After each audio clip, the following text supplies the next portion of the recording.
வணக்கம் நண்பர்களே. உங்களிடம் பேசுவது விமலா.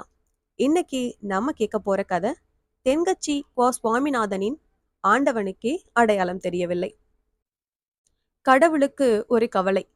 மனிதர்கள் மனம் போன போக்கில் போய்கொண்டிருக்கிறார்கள். பயன்படுத்துவதற்காக அவர்களுக்கு கொடுக்கப்பட்ட அறிவை பக்குவமாக மூடி வைத்திருக்கிறார்கள். அவர்களுக்கு அவர்களையே அடையாளம் காட்ட வேண்டிய சூழ்நிலை. என்ன செய்யலாம்? கடவுள் யோசித்தார். உடனே தூங்கிக் கொண்டிருந்த ஒரு மனிதனின் கனவில் கடவுள் தோன்றினார்.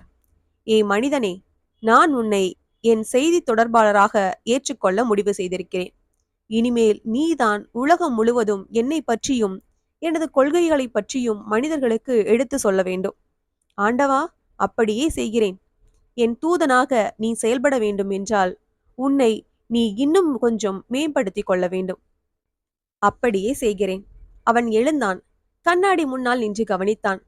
இந்த தோற்றத்தை இன்னும் சிறப்பாக மாற்றிக்கொள்ள வேண்டியதுதான் என்று முடிவு செய்து கொண்டான்.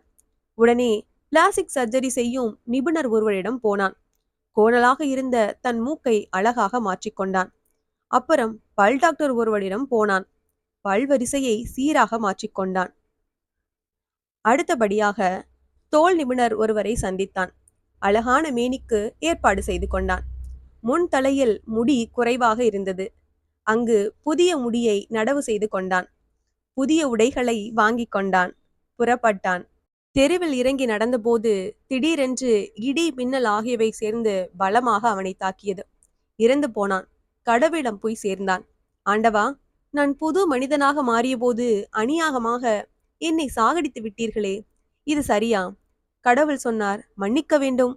உன்னை எனக்கு அடையாளம் தெரியவில்லை, வேறு யாரோ என்று நினைத்து விட்டேன். நண்பர்களே, இன்றைய சூழ்நிலை இப்படிதான் இருக்கிறது.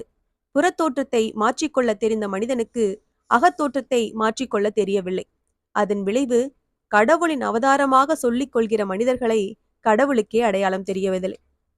இந்த கதை உங்களுக்கு பிடிச்சிருந்ததுன்னா லைக் பண்ணுங்க, ஷேர் பண்ணுங்க, சேனலை மறக்காம சப்ஸ்கிரைப் பண்ணுங்க. அடுத்த கதையில சந்திக்கலாம்.